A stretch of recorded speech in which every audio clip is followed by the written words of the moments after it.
حبيبي المصطفى بلغ مقاصدنا واغفر لنا ما مضى يا واسع الكرم. الحمد لله رب العالمين والصلاة والسلام على أشرف الأنبياء والمرسلين سيدنا ومولانا محمد وعلى آله وأصحابه المجاهدين الطاهرين. Amma ba'du. Saudara-saudara kaum muslimin seiman dan sekeyakinan yang berbahagia, pada suatu hari seketika sedang berkumpul dengan para sahabat, Rasulullah pernah memberikan peringatan. Beliau bersabda, yushiku an tada'a alaikumul umamu kama tada'al akalatu ala qas'atiha. Pada suatu saat nanti akan datang di tengah-tengah kamu wahai umat Islam, di mana orang-orang lain di sekeliling kamu akan bersatu mengerubungi kamu seperti bersatunya orang-orang mengerubungi makanan di atas meja hidangan. Akan datang satu saat nanti di mana kondisimu dikepung sedemikian rupa, yang barat mau menerkam, yang timur mau menghantam, yang selatan mau menginjak-injak, yang utara pun akan menjelajah. Kondisimu seperti makanan di atas meja hidangan. Sebagian sahabat merasa heran dan terkejut, lalu mereka bertanya, amin qillati nahnu yauma izin ya Rasulullah? Apakah jumlah kami pada waktu itu sedikit ya Rasul? Kami sampai dikepung sedemikian rupa? Beliau menjawab, bal antum yauma idzin katsir. Sama sekali tidak. Kamu tidak sedikit pada saat itu. Bahkan jumlahmu sangat banyak. Kamu adalah mayoritas. Walakinnakum ghusa'un ka ghusa'is sail. Tetapi keadaanmu saat itu persis seperti buih di lautan. Banyak tetapi centang perenang. Banyak tetapi tidak punya daya dan kekuatan. Banyak tapi dipermainkan gelombang lautan, dihempaskan ke tepian pantai tanpa punya makna dan arti. Kondisimu pada saat itu kuantitas yang tanpa kualitas, sehingga orang lain enak saja mengepung kamu. Akidahmu didangkalkan, dibanjiri dengan peradaban dan kebudayaan yang menjauhkan dari agama. Dari segi maksiat dan munkarat seluruhnya mengepung sampai kita melepaskan nilai-nilai Islam kita ini.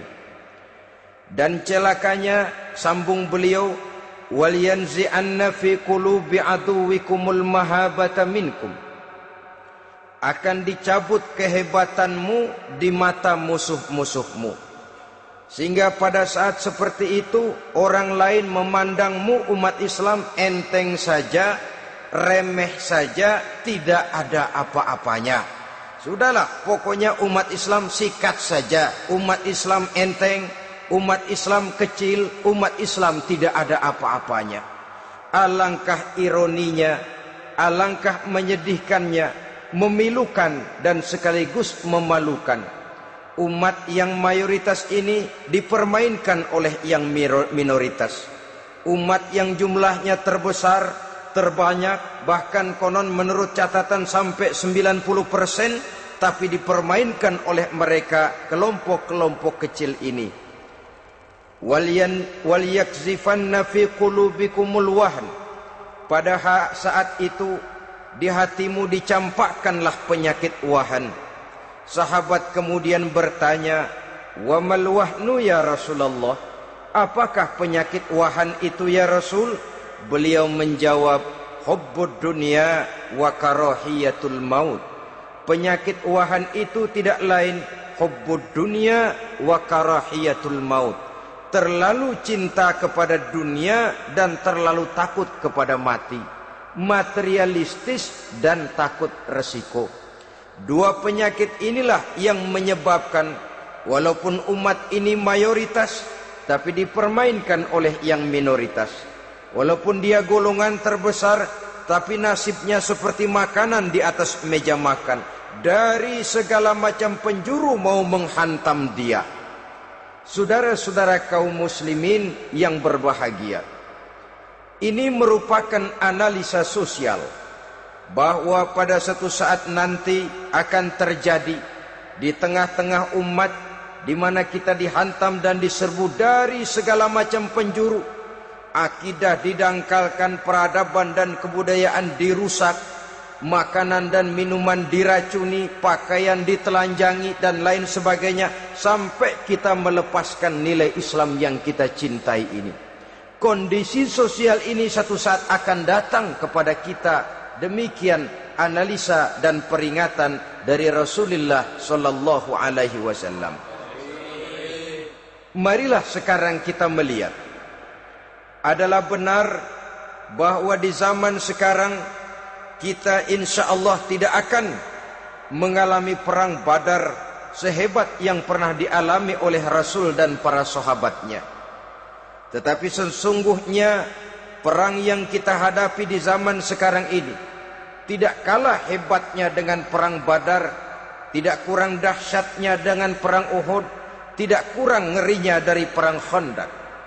Hanya saja yang kita hadapi sekarang ini bukan ujung pedang, bukan ujung tombak, bukan ujung panah. Yang kita hadapi sekarang ini adalah perang akidah, perang ideologi, perang mempertahankan keyakinan. Yang kalau kita kalah sekarang, kita memang masih beragama. Tetapi anak kita, cucu kita, generasi yang akan hidup 5, 10, 20, 30 tahun yang akan datang, wallahu a'lam bissawab. Islam, saudara-saudaraku, tidak mungkin hilang dari dunia. Tetapi tidak mustahil Islam gulung tikar dari desa kita. Tidak mustahil Islam gulung tikar dari kampung dan kota kita, jikalau kita tidak menjaganya, jikalau kita tidak memeliharanya, bahkan jikalau kita tidak mewariskannya kepada anak-anak kita, generasi yang akan datang. Marilah kita mengingat sejenak bagaimana Islam di Spanyol yang pernah jaya, pernah mewarnai daratan Eropa, dan yang sekarang hanya sekedar tinggal ceritanya saja. Ini pernah diperingatkan oleh Rasul dalam satu hadis, sayati ala ummati zamanun la yabqal Islam illa ismun wala minal Quran illa rasmun.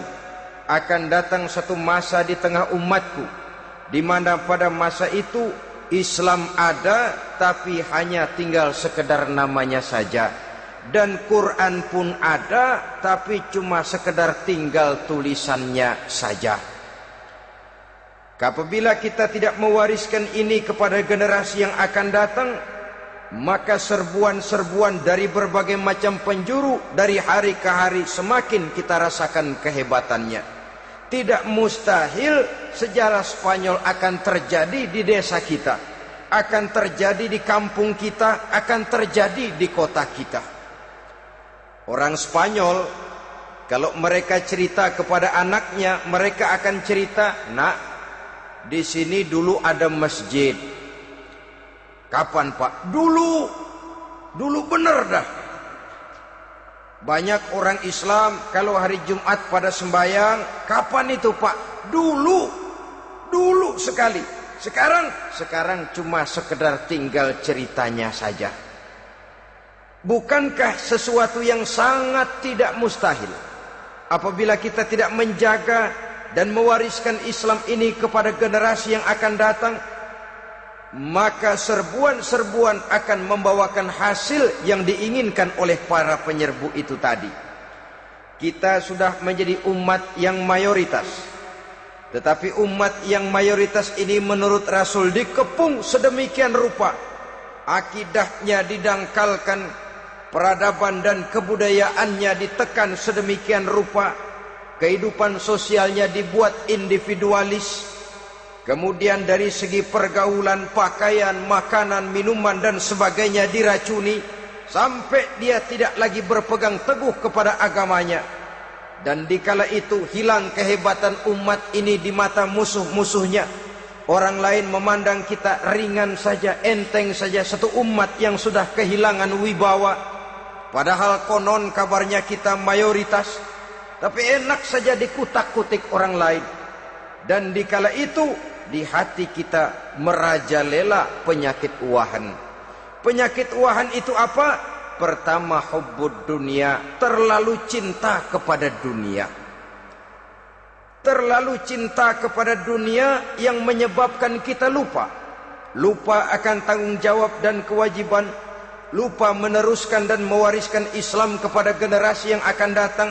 Kita berlomba dan berlomba hanya untuk mengejar dunia dan seluruh isinya.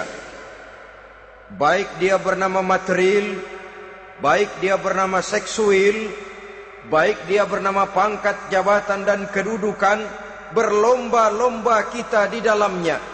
Sampai tercampaklah penyakit hubbud dunia di dalam hati ini. Berurat dan berakar dunia itu, sulit dan berat kita berpisah daripadanya. Akibatnya kemauan untuk berbuat demi dan atas nama agama sangat sulit terwujud di dalam kehidupan ini. Yang kedua, karahiyatul maut, terlalu takut kepada mati. Baik mati ajal, mati dalam artian yang sebenarnya, baik mati usahanya, baik mati karirnya, baik mati pangkat dan jabatannya. Sehingga dengan demikian akibatnya jatuhlah kita menjadi umat yang kehilangan wibawa di mata orang lain.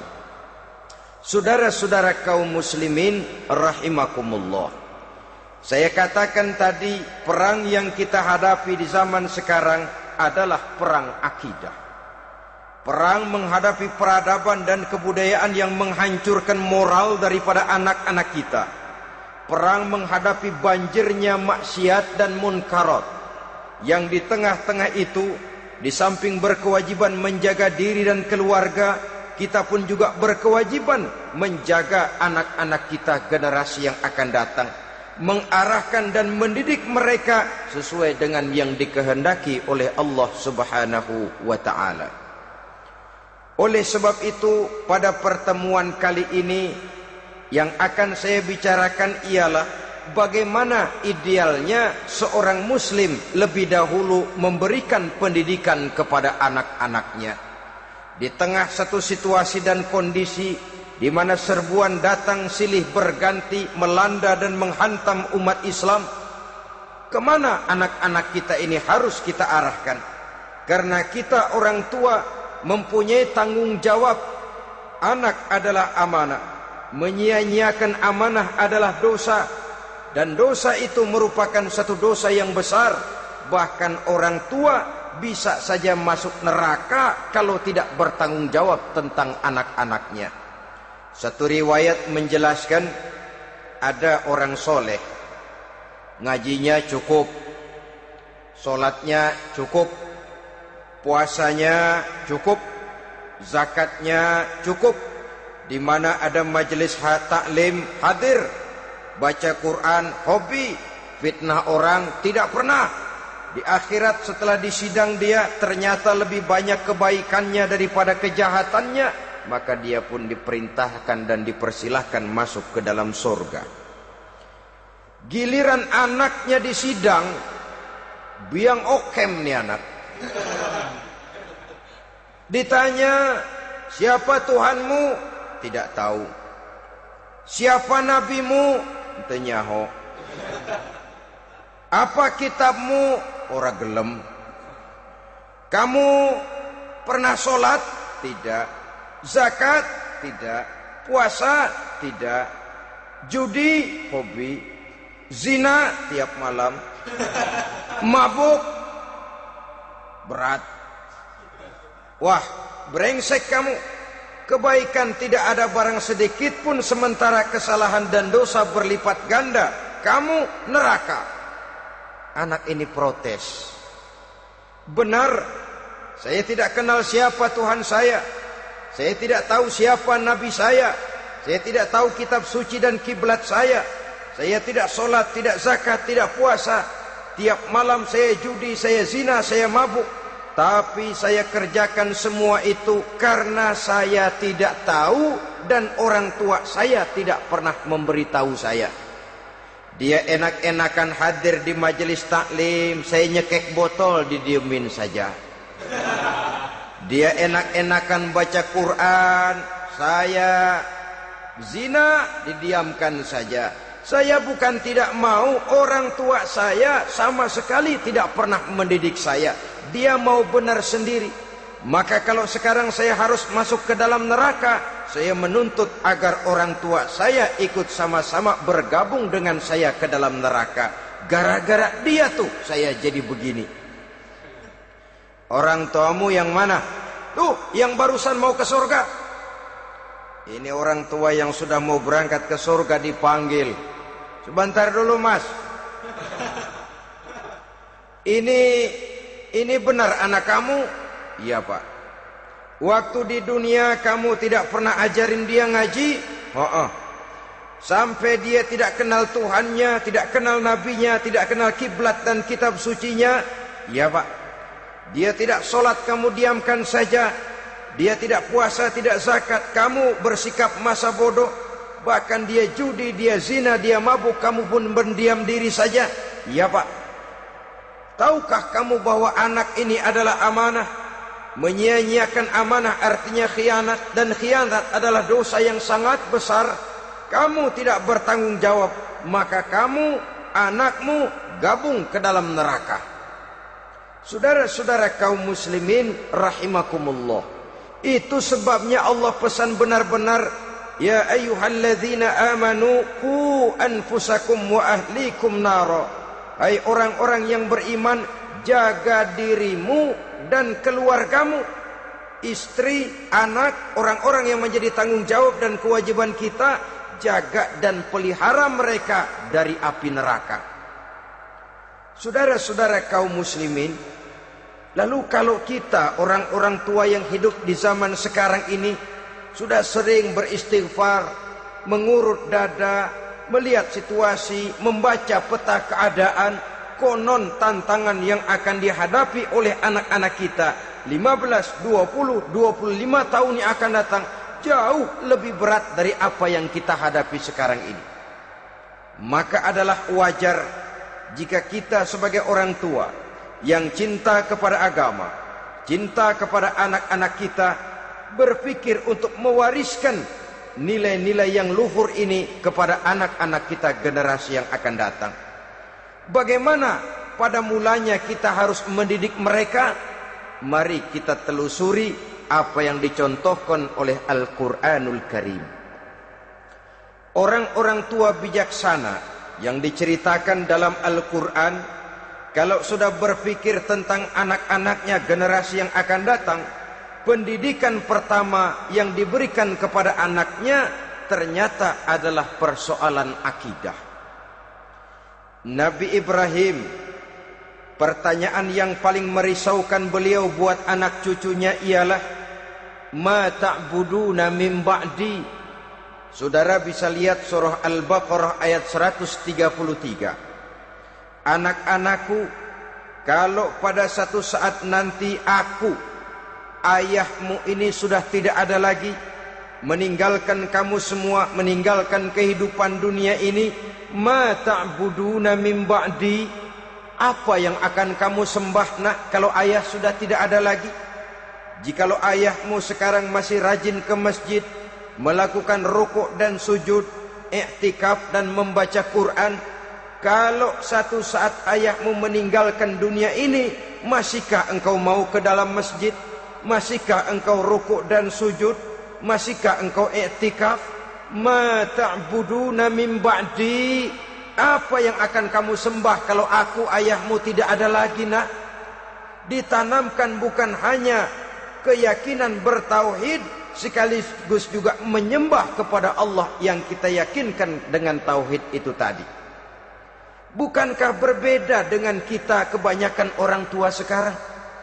Kita tidak pernah berpikir ma ta'buduna min ba'di. Kalau bapak tidak ada, kamu nyembah apa nak? Kita orang tua sekarang pagi-pagi malah berpikir ma ta'kuluna min ba'di. Kalau bapak enggak ada, kamu nanti makan apa nak? Bukan nyembah apa yang kita pertanyakan, bukan nyembah apa yang kita khawatirkan, makan apa nak? Maka yang dicari lalu sekolah-sekolah yang bonafit, yang tidak peduli apakah itu merusak imannya, mematikan akidahnya, menghancurkan keyakinannya. Yang penting ada jaminan hari depan bisa dapat lapangan kerja. Akibatnya berduyun-duyun orang-orang tua muslim menyekolahkan anaknya di sekolah-sekolah yang bukan Islam, yang nyata-nyata membahayakan akidahnya. Dididik dengan kultur dan budaya yang bertentangan dengan nilai-nilai agamanya. Bukankah ini berarti merelakan anak untuk dikafirkan?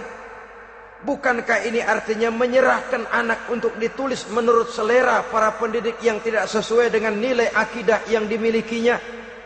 Mengapa kita tidak berpikir seperti Nabi Ibrahim yang sebelum memberikan pendidikan kecerdasan, sebelum pendidikan matematika, IPS, PSPB dan disiplin ilmu lainnya, yang pertama ditanamkan ma ta'buduna min ba'di.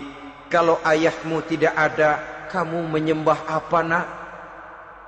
Menyembah Allah apa nanti malah menyembah harta? Menyembah Allah apa nanti malah mendewa-dewakan pangkat dan jabatan? Menyembah Allah apa malah nanti menyembah alam? Itu yang dikhawatirkan Nabi Ibrahim kepada generasi yang akan datang. Dan itu saudara-saudara yang seharusnya mengkhawatirkan kita kepada anak-anak kita, generasi yang akan datang. Lihatlah serbuan akidah di zaman sekarang ini. Dimanfaatkan kemiskinan kita umat Islam. Diberikan kita tawaran berupa beras, pakaian, obat-obatan, kalau perlu beasiswa, asal bisa melepaskan keislaman kita ini. Bertahap, sedikit demi sedikit, step by step, shibran bi shibrin wa zira'an bi zira'in. Dan harus saya ingatkan, orang di zaman sekarang tidak mungkin menghantam Islam secara frontal.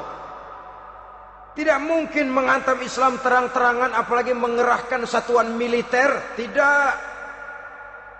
Orang berhitung bagaimanapun kondisi dan kualitasnya umat Islam, mereka masih punya satu modal penting, fanatisme agama.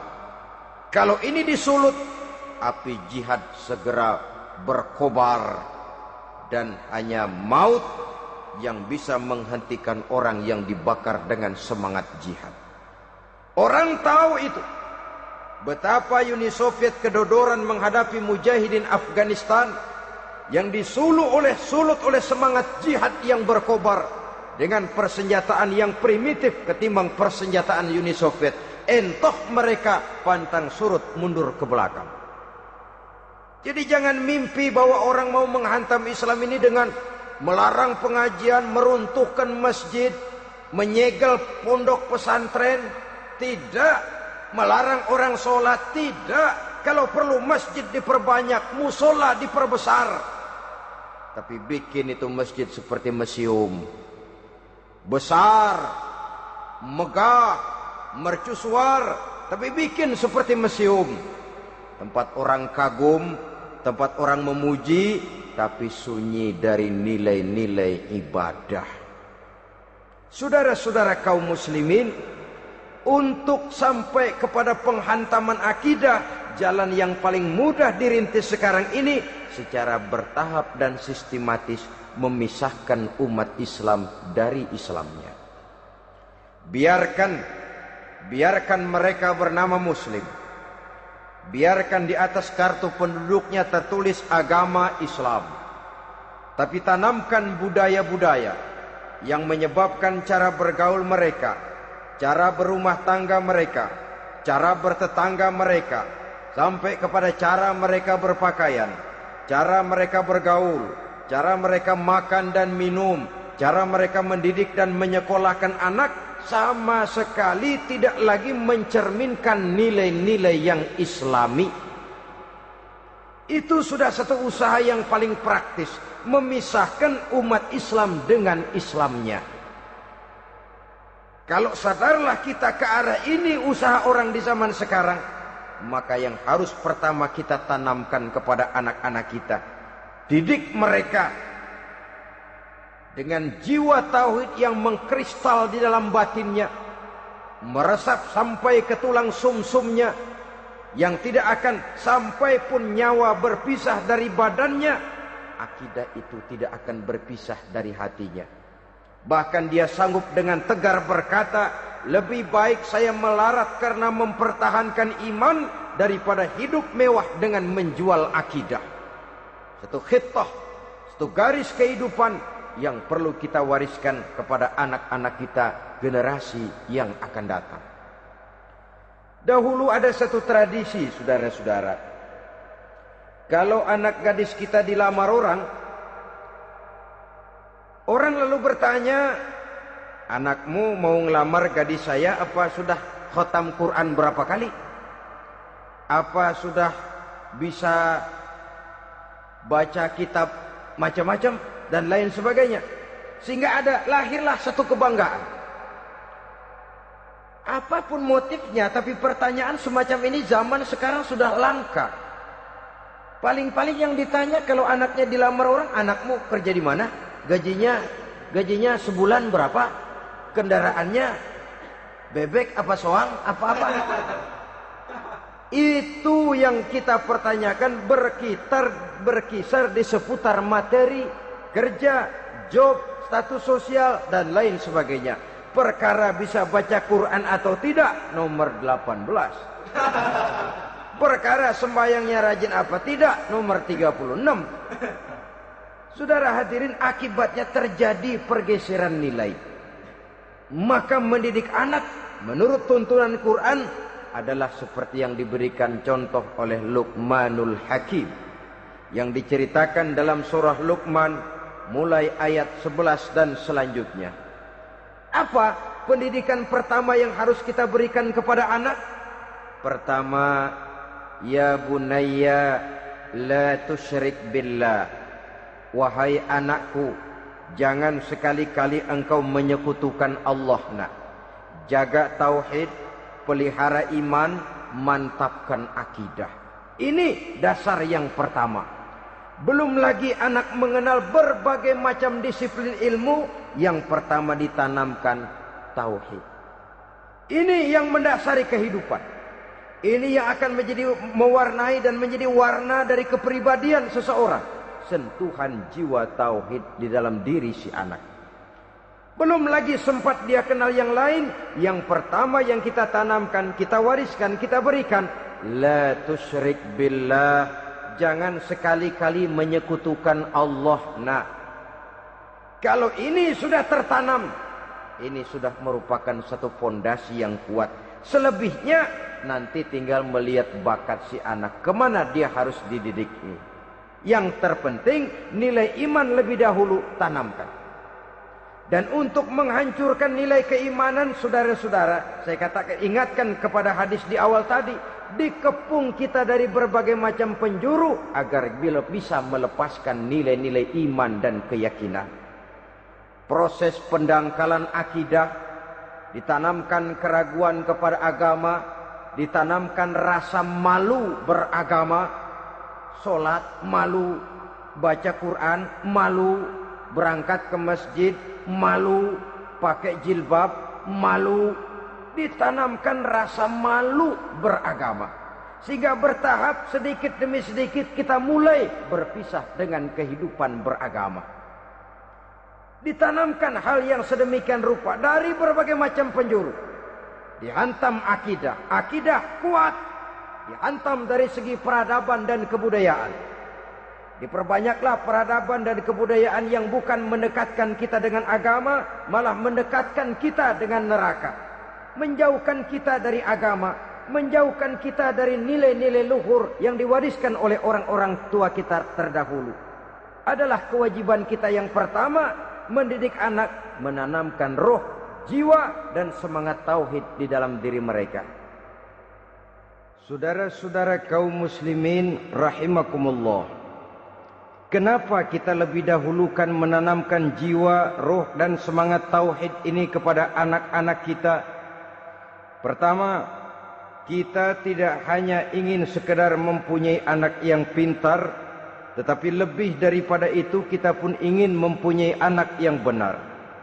Segala macam disiplin ilmu, segala macam bentuk penalaran ilmiah dan pengisian intelektualitas manusia mungkin di satu sisi akan membuat dia pintar, tapi di sisi lain belum tentu akan membuat dia benar. Nabi pernah memberikan peringatan, man izdada ilman walam yazdad huda lam yazdad minallahi illa bu'da. Orang yang hanya bertambah ilmu pengetahuannya tapi tidak bertambah hidayah dari Allah, tidak makin mantap keimanannya, maka seluruh nilai-nilai ilmunya hanya akan menjauhkan dia dari Allah Subhanahu wa taala. Dan adalah lebih merupakan azab daripada nikmat kalau kita diberikan ilmu pengetahuan yang hanya akan menyebabkan kita semakin jauh dari Allah Subhanahu wa taala. Yang kedua, sesungguhnya roh, jiwa dan semangat tauhid yang melekat dalam diri anak pada puncaknya akan melahirkan satu disiplin murni yang tumbuh dari dalam dirinya sendiri, di mana si anak dalam kehidupannya merasakan dimanapun dia berada, kemanapun dia pergi, ia selalu merasakan kehadiran Allah dekat dalam hidupnya. Ia sadar sesadar-sadarnya bahwa tidak ada satu perbuatan yang bagaimanapun kecilnya yang bisa disembunyikan dari kekuasaan Allah Subhanahu wa taala. Yang ketiga, dengan penanaman roh, jiwa dan semangat iman ini, maka diharapkan anak-anak nanti pada pertumbuhannya sanggup mengendalikan hawa nafsunya. Dengan kata lain, bahwa penanaman jiwa tauhid, penanaman roh dan semangat keimanan ini merupakan kondisi dasar yang harus dilakukan sebelum yang lain-lainnya. Kemudian pendidikan kedua yang diberikan oleh Al-Quran melalui contoh dan model dengan Luqmanul Hakim ini, setelah menanamkan tauhid, ditanamkanlah kepada si anak ini rasa hormat kepada orang tuanya. Wa wassaynal insana biwalidayhi, dan kami wasiatkan kepada manusia untuk berbakti kepada ibu bapaknya.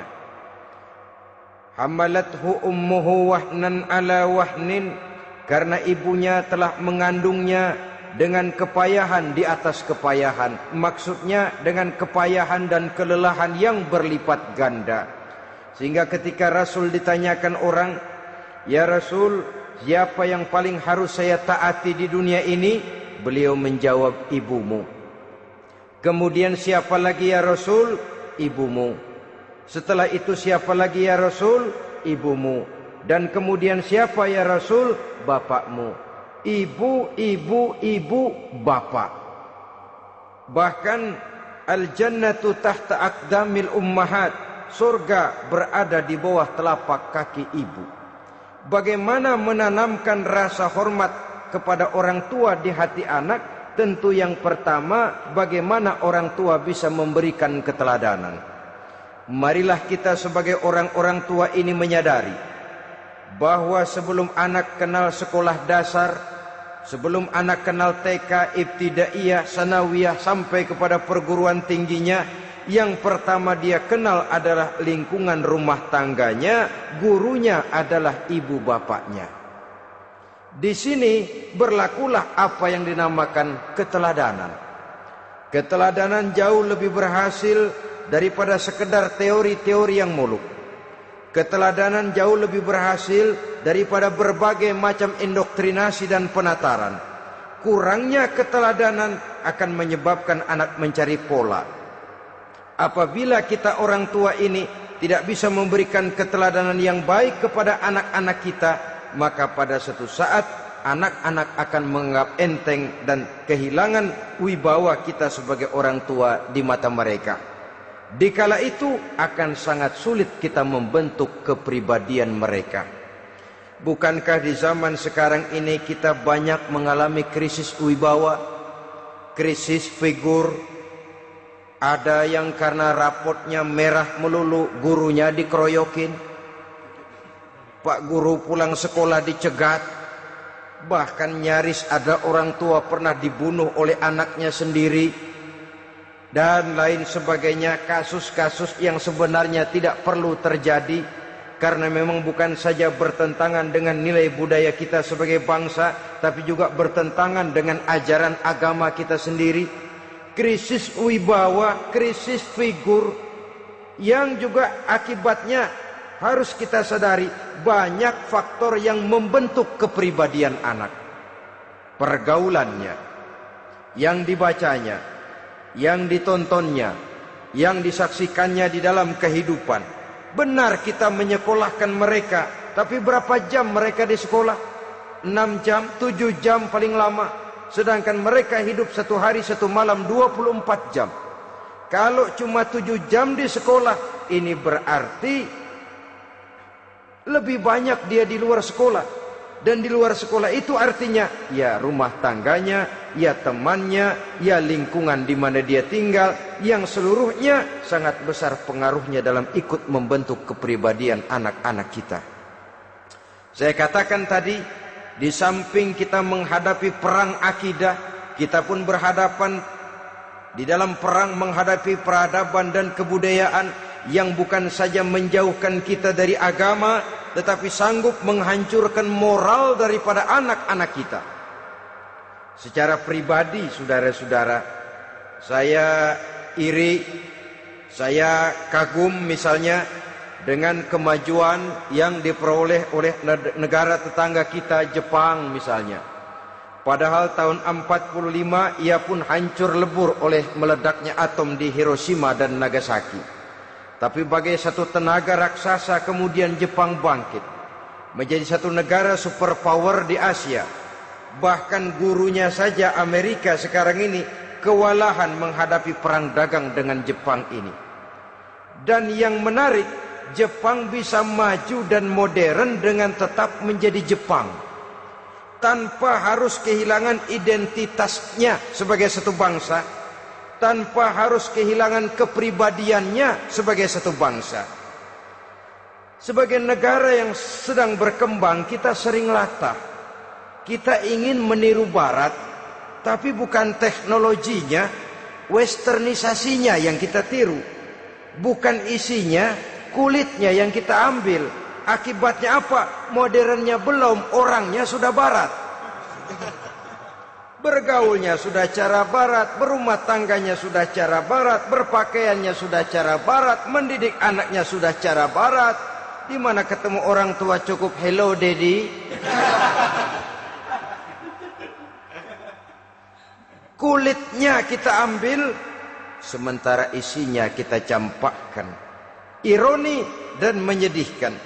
Padahal kita sesungguhnya bisa maju dan modern, bisa mengejar segala ketinggalan dan keterbelakangan kita, dengan tetap menjaga nilai-nilai luhur budaya kita sebagai satu bangsa, mengambil isinya, dan kalau memang tidak perlu, lalu mencampakkan kulitnya.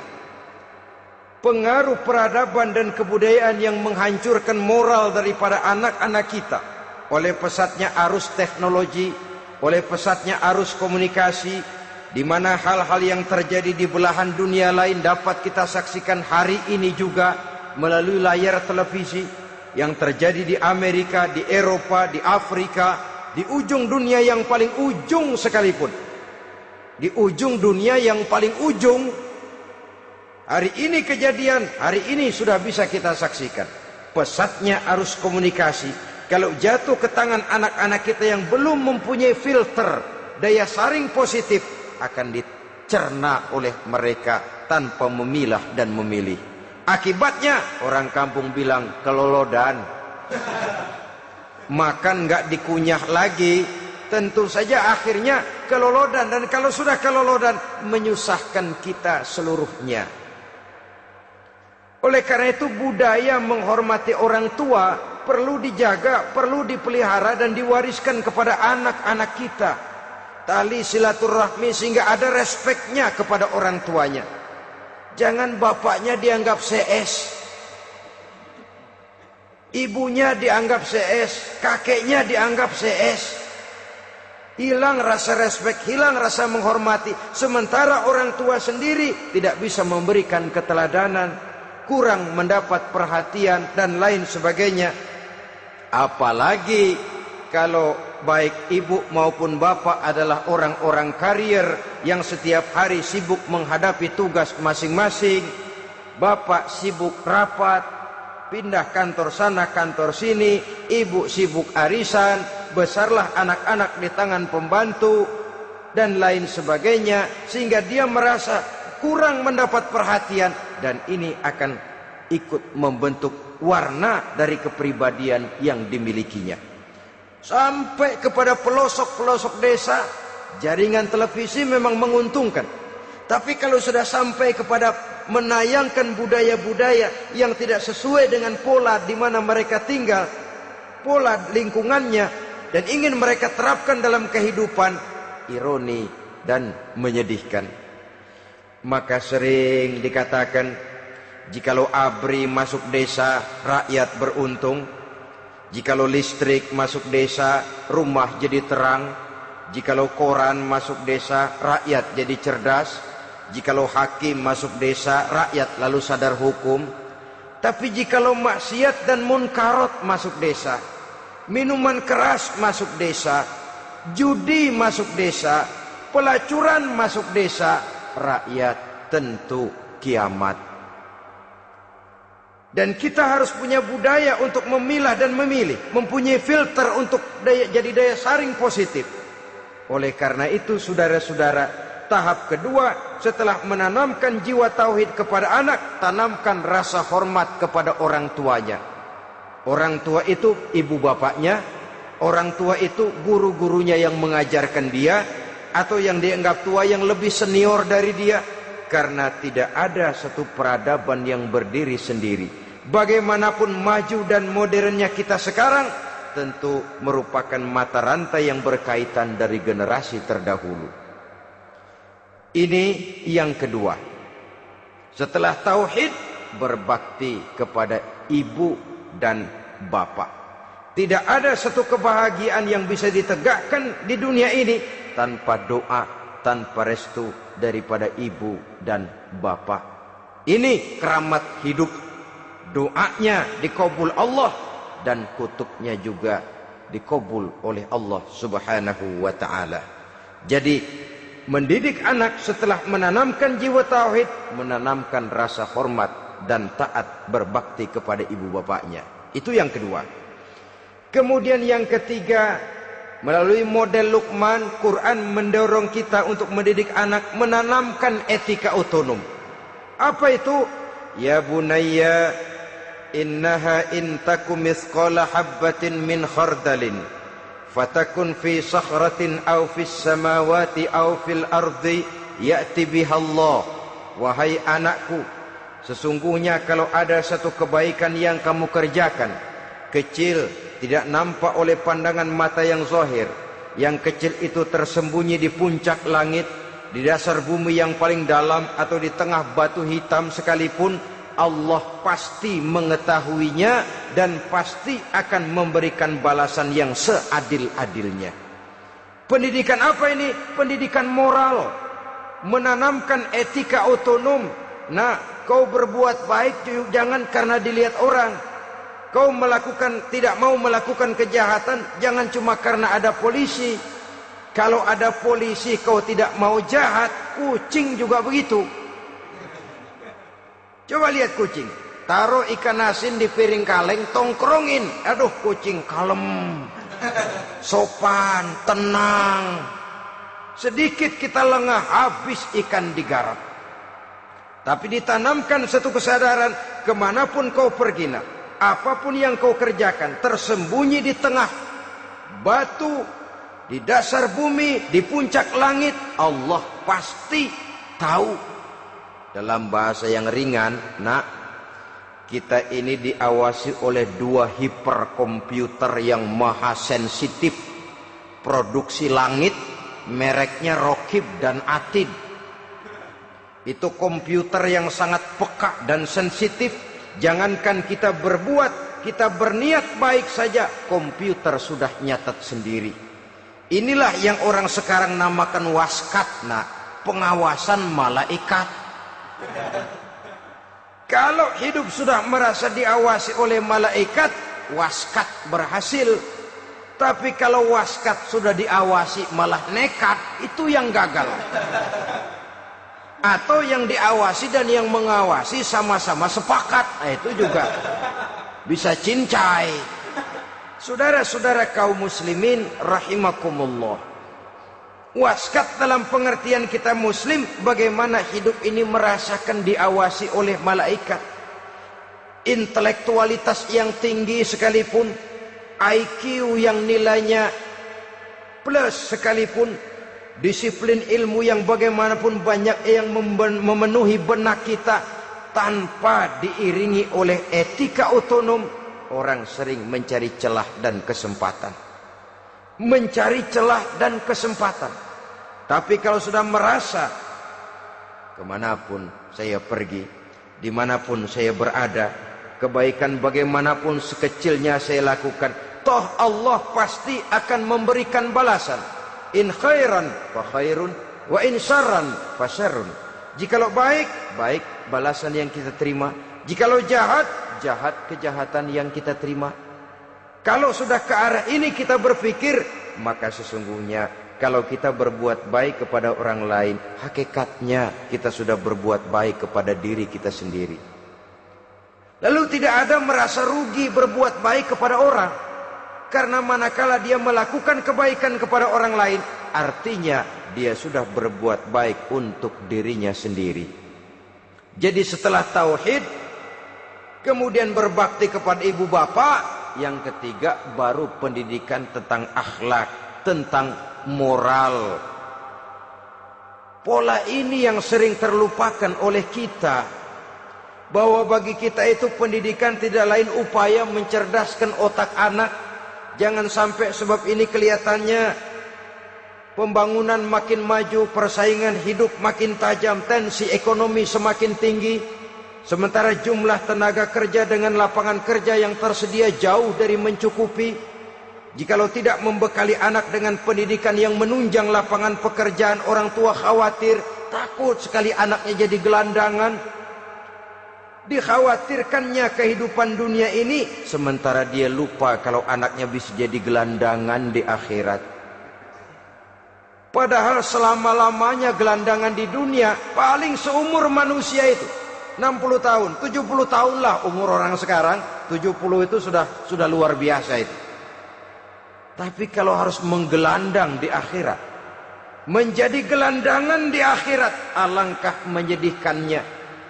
Apakah akan kita korbankan satu kehidupan yang langgeng, abadi, cuma karena tertipu oleh fata morgana dan kamuflase?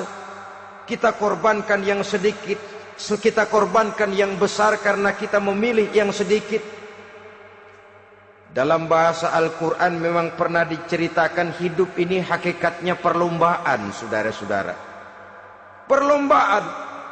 Dan di dalam perlombaan itu ada yang menang, ada yang kalah. Al-Quran lalu memberikan peringatan, Alhaakumut takatsur, kamu telah lalai karena berlomba-lomba memperbanyak harta, mempertinggi pangkat dan kedudukan, hatta zurtumul maqabir, sampai kamu akan masuk ke liang kubur baru sadar. Apalagi kalau nafas sudah sampai di tenggorokan.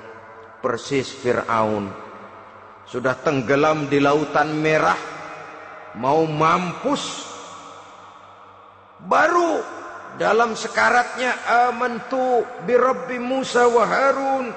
Kalau begini caranya, saya juga percaya kepada Tuhan Musa dan Harun, percaya kepada Allah. Sudah mau mati, baru amantu bi Rabbi Musa, kami percaya kepada Tuhan Nabi Musa, kata Fir'aun. Malaikat maut kesel benar, dilelepin terus di laut. Mampus tuh sekalian. Hidup ini memang kita berlomba. Berlomba dengan waktu, berlomba dengan umur, berlomba dengan tenaga, berlomba dengan tetangga. Yang jangankan kita sampai mundur, berhenti saja sejenak, kita akan ditinggalkan oleh yang lain. Tiada kata mundur, bahkan tiada kata berhenti. Sekali kita melangkah, melangkahlah terus.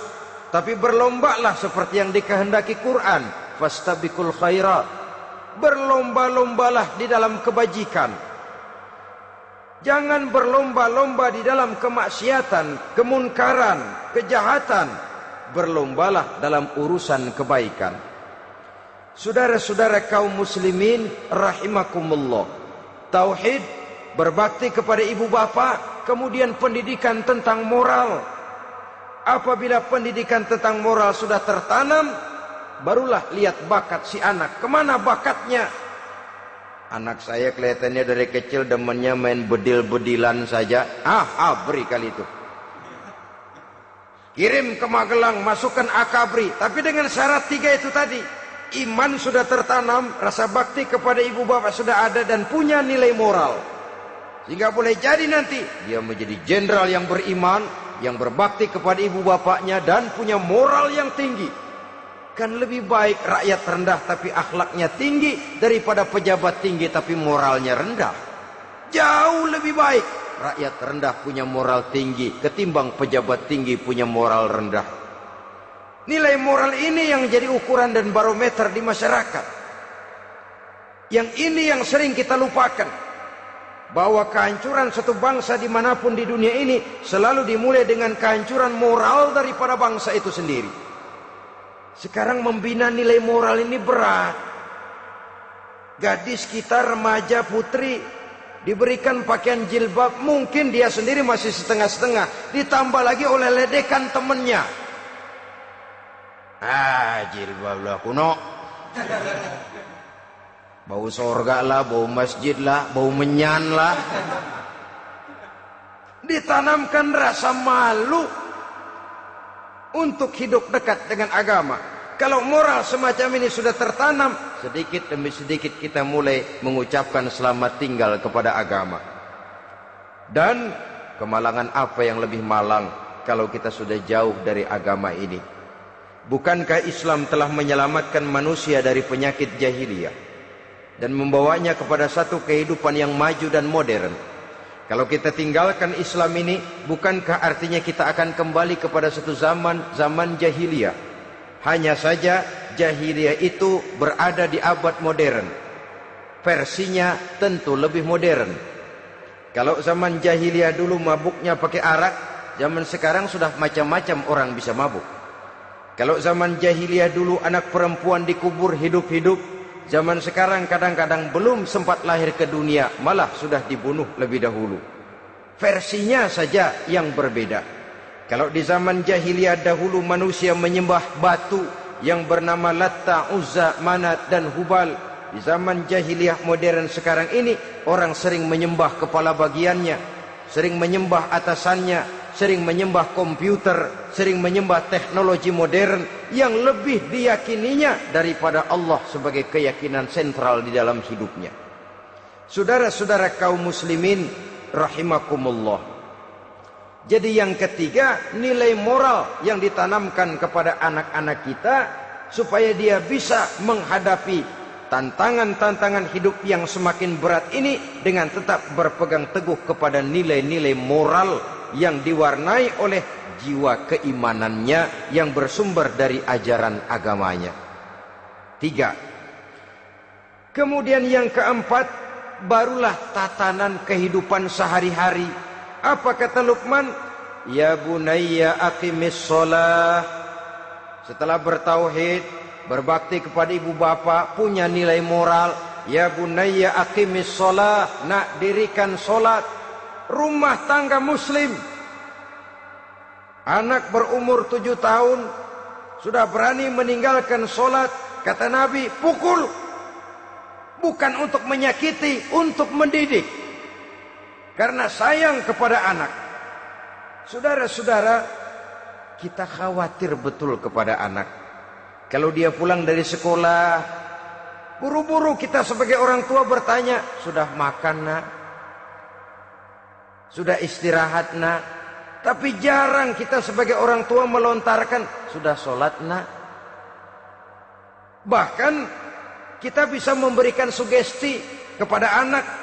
Nah, kalau kau naik kelas 1 sampai naik ke kelas 2, bapak beliin sepeda. Tamat SD nak, motor. Tamat SMP nak, ke Bali kita. Tamat SMA nak, Singapura.